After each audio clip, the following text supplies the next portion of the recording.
It was a Sunday, January the 8th, 2023.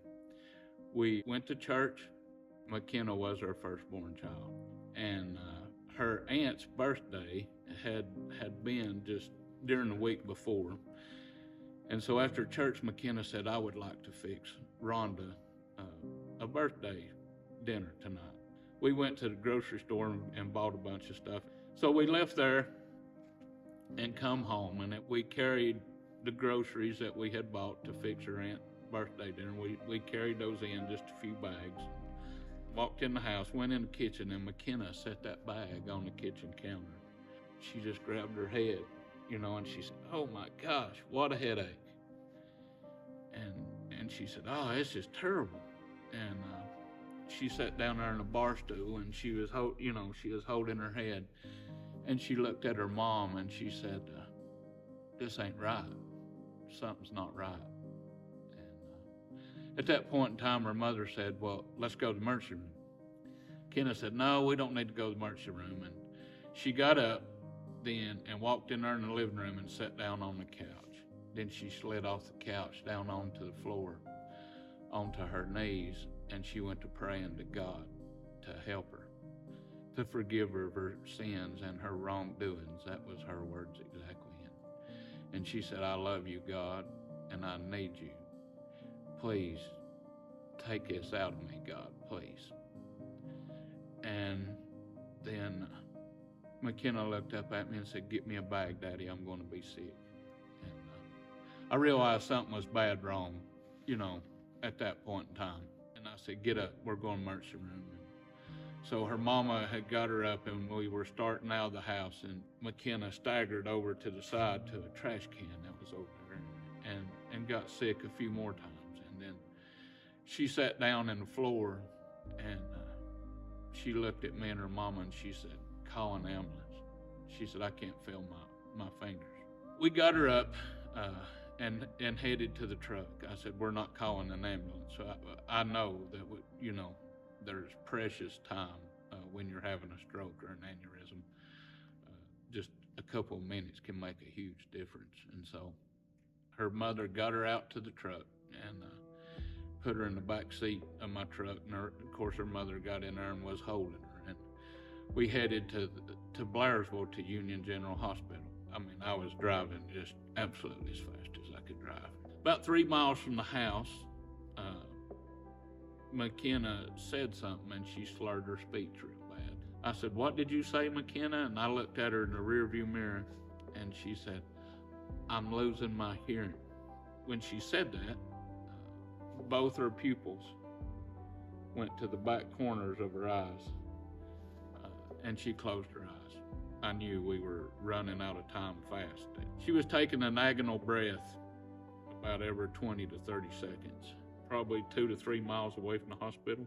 She quit breathing. I picked her up out of my truck, put her in a wheelchair, pushed her in the emergency room. They immediately intubated her because she wasn't breathing. Her heart was beating. The doctor come back through the big swinging double doors at the end of the hall, and he was pulling his little old cap off his head, and he was looking at me, and he was shaking his head, I said, is she dead? And he said, no, but she will be soon. He said, we are going to transport her to Northeast Georgia Medical Center and see if she's still alive when they get there, if there is anything possible that they can do. He said, I don't think there will be, but there's nothing we can do for her here. So he said, that's the only shot that we've got, is just send her to Northeast Georgia. And he said, I fully think she will die en route. And it was cloudy and rainy, couldn't fly. So the flight crew was getting her ready. And the doctor asked me, he said, does she have any loved ones out in the waiting room? And, of course, me and her mom was standing right there with her. I said, yeah, I think some people have got here now. And he said, well, you might ought to go out there and let them come back here and let them tell Makenna bye. This is probably the last chance they'll ever get to talk to her. our life had just changed. Just 30 minutes before this, 15 minutes before this, we were living just our normal life, and just at the snap of a finger, things changed. Growing up, couldn't ask for a better child, and Makenna was an angel. She loved helping people. She loved loving people. She attended church every Sunday and loved going to church. And me and her mother, we loved her. I'm not really much of a Facebook person, but I put a message on Facebook to please pray for my daughter, Makenna, that she was in desperate need of a miracle. Makenna was always a very popular person. She had a lot of friends, and so everybody come back and was telling Makenna bye and that they loved her, and one thing and another. And I told them, I said, okay, that's enough. She is still alive. We need to get on the road with her and get her, to Northeast Georgia. And so the trauma crew took her by ambulance.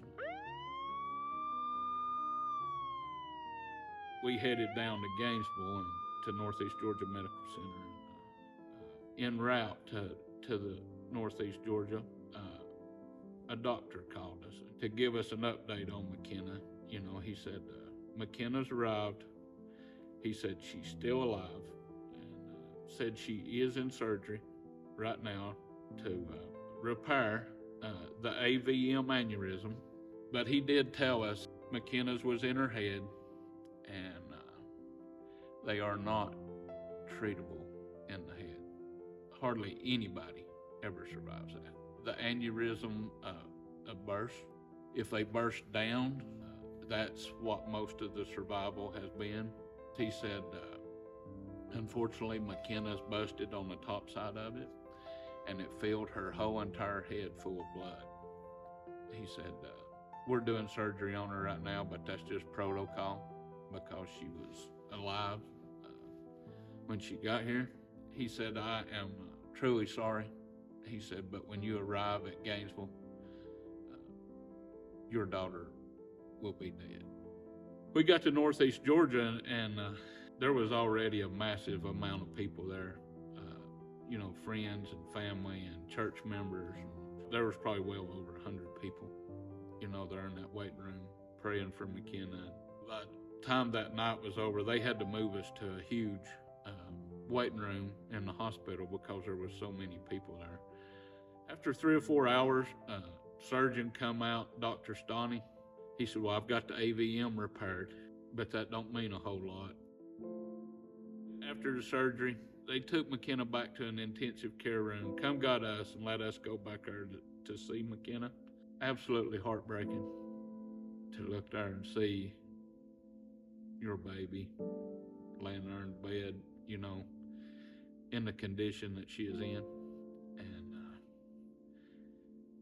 the neurologist that had called us on the way down that had told us that she had a 0% chance, he come in the room and was talking to us again and explaining stuff to us.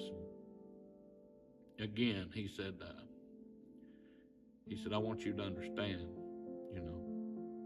medically, he said, there's a 0% chance that Makenna is going to live. He said, this is not survivable. You cannot survive this brain injury. And he said, I'm sorry, but Makenna will pass. And I said, well, is her heart beating? And he said, yeah, partially because we're making it.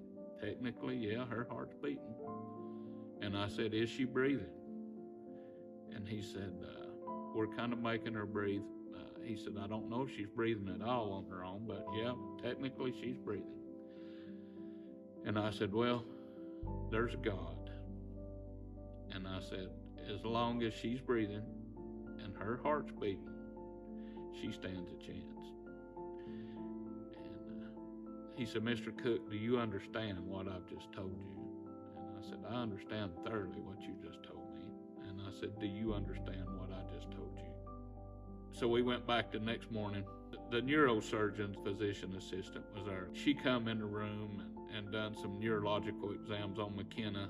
She turned around and she told me, she said, I'm so sorry, for what's happened to your daughter. And I know you're getting tired of hearing people say, that they're sorry. But Dr. Ruiz said he come in here and talked to you earlier this morning. And he said he didn't seem to think that you were very receptive to what he told you. She said, I just want to tell you that I support what Dr. Ruiz said 100%. She said, there's no way that Makenna's going to survive. Your daughter is not going to make it. She said, but I have looked in here, and she said, I saw you and your wife standing over your daughter praying.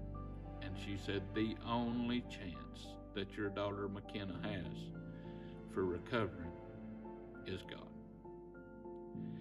She said, medically, there's no chance. But with God, she said, there's always a chance. She said, I've witnessed miracles. And she said, I will tell you, you are going to have a miracle to ever leave this hospital. Her whole head was full of blood. They drilled a hole in the top of her head and put a drain in her. The only solution they had was to use that spinal fluid to try to rinse the blood out of Makenna's head. They told us at any point in time, if that blood clots in Makenna's brain, there's nothing we can do. We just don't see that it's possible to rinse this much blood out of Makenna's head and some of it not clot. On January the 16th, 8 days after when she had her aneurysm, she turned 24. It was good to see in the hospital how many people were believers. Every night before we'd go home, a lot of the families in the waiting room, we'd all gather and pray together. And we had started getting our hopes up a little bit. The fluid out of Makenna's brain is starting to clear up, and things were improving. And, even the nurses, they were starting to get a little bit of hope. They had told me always from the beginning that around day 10 I would have a very important decision to make, and it was whether to trach Makenna, to put a trach in for the ventilator to help her breathe, and to put a peg tube in, a feeding tube into her belly. I'm like, what's important about this decision?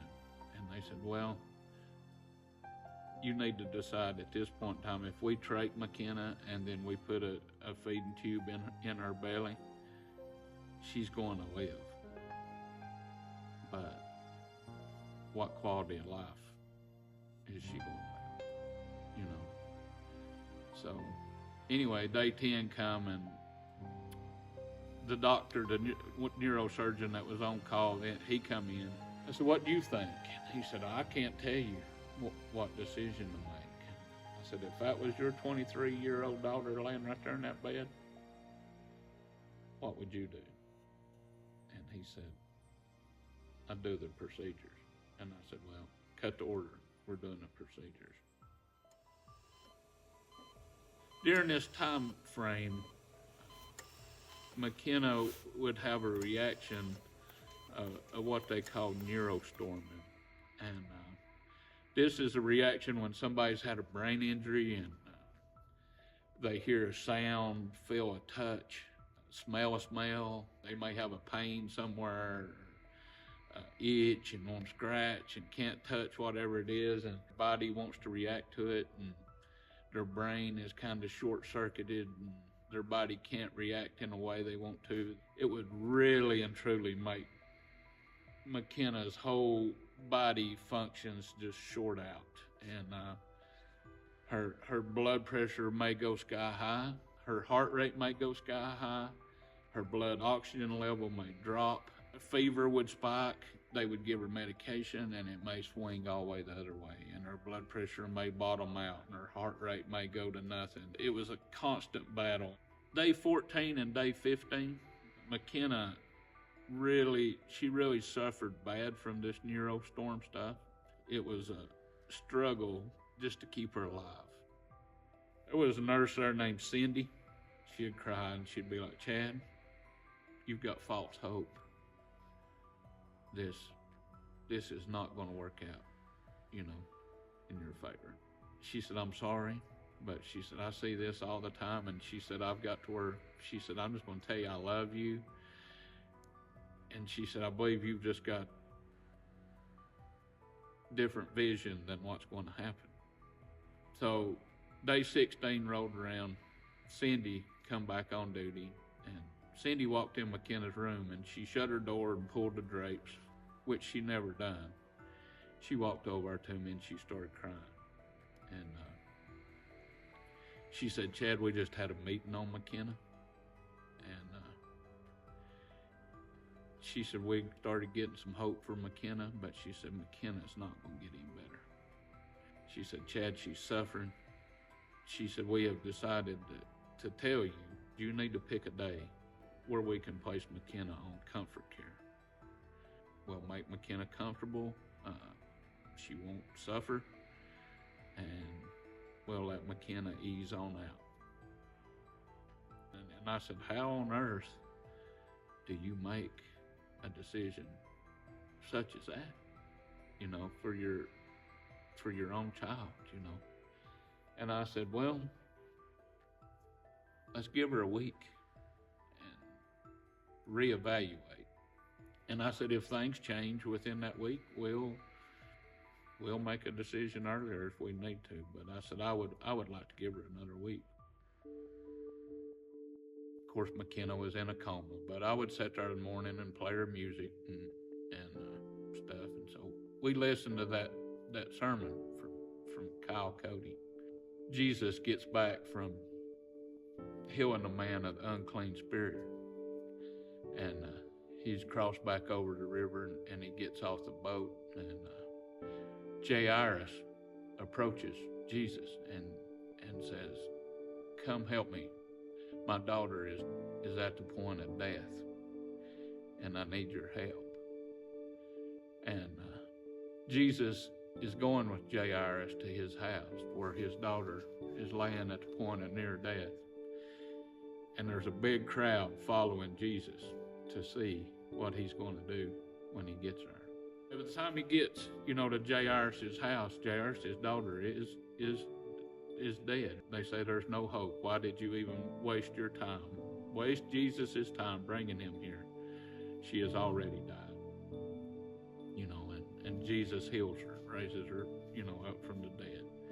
So that story fits Makenna perfect. We were praying that it was his will that he helped Makenna. And there was a big crowd following Jesus to see what he was going to do when he got to Makenna. I usually got there about 7:30 in the morning to the hospital. So the next morning, I went back and checked on Makenna, and she was asleep. And I'd come back out to the waiting room. There was a gentleman there in the waiting room that his wife had a brain injury. And he had told me they'd made a decision that they were going to unhook her.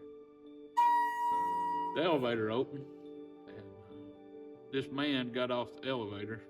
He had a big old long beard, and had tattoos down his arm. And he got off the elevator, and he looked right over at me, and we kind of made eye contact. And I asked him, I said, can I help you, And he said, are you Chad Cook? And I said, yes, I'm Chad Cook. He said, you don't know me? And he said, I don't know you. And he said, I don't know Makenna. He said, all I know is God woke me up at 3 o'clock this morning and told me to anoint and pray over Makenna. He said, will you allow me to do that? And I said, yes, sir. I said, most definitely, let's go back there. So we went back there, and he anointed her with oil and prayed over her, and I prayed with him, and then my mom called me and said, come back here. She said, a surgical PA's back here, and said, he's wanting to talk to you. And so I walked back there to meet him, and got back there, and he said, we done a CT scan of Makenna this morning. He said, patient right next door here, said their CT looks a lot worse than Makenna's, and said they're sitting up and carrying a conversation with me. He said, Makenna is going to wake up. She had some abscesses in her lungs. That was what was causing her to remain unconscious. Took a couple of weeks, got them cleared up, and Makenna started waking up. And when she first opened her eyes, she would just stare. You know, there was no movement whatsoever. We trained her to blink her eyes, and one long blink meant no, and two long blinks meant yes, and she was able to get that down, and so I knew there was still something in there. Dr. Stoney, the neurosurgeon, he said, I just can't help but stand here and smile. He said, I've never had anybody survive this. He said, I've done some research and I cannot find where somebody that had an AVM aneurysm as severe as Makenna's has ever survived. You can be legally declared dead with one blown pupil. And he said both of Makenna's pupils were blown. And he said, I cannot find where anybody has recovered from blown pupils to live. He said it's absolutely amazing. His PA was there with her, the lady that had told us it was going to take a miracle from God, and she had on short sleeve scrubs. She said, I do this every day. And she held her arms out, and the hair was standing straight up on her arms. She said, that right there ought to tell you what I think about this. She said, this doesn't happen. She said, that is a miracle from God. And she said, I will never forget Makenna Cook. I will never, ever forget her story. We were fortunate enough to get selected by Shepherd's Rehab in Atlanta. Even when we got to Shepherd's, Makenna was in very bad shape. We had to pick her up out of the wheelchair with a hoist. She's got from doing that to now, she can walk, you know, with assistance. Her cerebellum was destroyed, which is the two lower lobes on your brain right above your neck. That's what controls you being fluid in your motions, you know, and your balance and your hand-eye coordination and stuff. Fortunately, the cerebellum is something that you can live without. Other parts of your brain will reprogram itself and program new paths to kind of take care of most of what the cerebellum done. Her long-term memory is excellent. We're very blessed. She remembers being a little kid. All her long-term memory, she can sing every song that she's ever heard.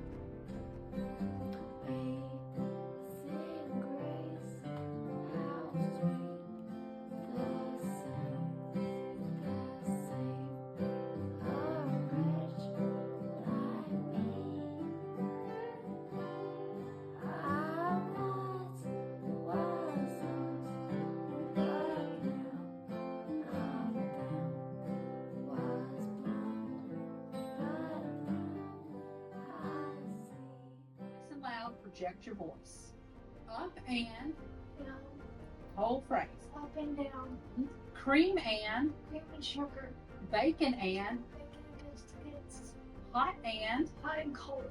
you and Her short-term memory is still something, but you know, to be worked on. But the short-term memory can be acquired. She doesn't know what happened. She'll ask us a lot of times. She'll say, "What happened to me? Why am I in this shape?" You know, and she may get to crying and get sad, but then you tell her, and you kind of go through a little bit of this story and what a miracle from God she is, and then she's back to smiling and, okay, yeah, we're going to get better, you know. And a brain injury, and particularly what she had, affects your ability to swallow. And so she is still on a feeding tube at this point in time. She can't totally stand up on her own 100%, but about 90% she can stand up. And I can walk beside her and put my arm around her, and we can walk to be where she's at. I mean, the doctors are just amazed. It's kind of like her neurosurgeon said. He said if it takes her the next 5 years to get back to normal, said she's just 30 years old. She's still a very young person. So I don't believe Makenna's story is over. God has a plan for Makenna, and Makenna still continues to touch everybody. I fully believe that God is going to fully heal Makenna. She may never be a total 100%, but I do believe that she's going to get back to where she can live a normal life. A couple of days a week she goes to therapy. Just a lot of rehab lays ahead for Makenna right now. Just a little bit wider with your feet, so when you step with your right leg, just go out. Yes. Will you hold me? Got it out. You got my head. Will you hold me? I'd be lying to you if I didn't say it wasn't tough. I know, dear God, that you have done miracles in the lives of people. It's a miracle, dear Lord, that Makenna Cook is alive. God, we pray that you will continue to work in her body. So many people prayed for us and helped us along the way. It would have been absolutely impossible to make it without the prayers that everybody done for us. And not only the prayers, but for the financial backing. It was absolutely amazing, the money that people gave us. People were so nice, and God provided for us so much that all we had to worry about was Makenna. It was just absolutely amazing that how people, helped us. I don't know that if there was a minute in the day that went by for several weeks or months that there wasn't somebody praying for Makenna. Makenna's famous, and she deserves to be. There's no tellings at the amount of people that Makenna touched during this journey.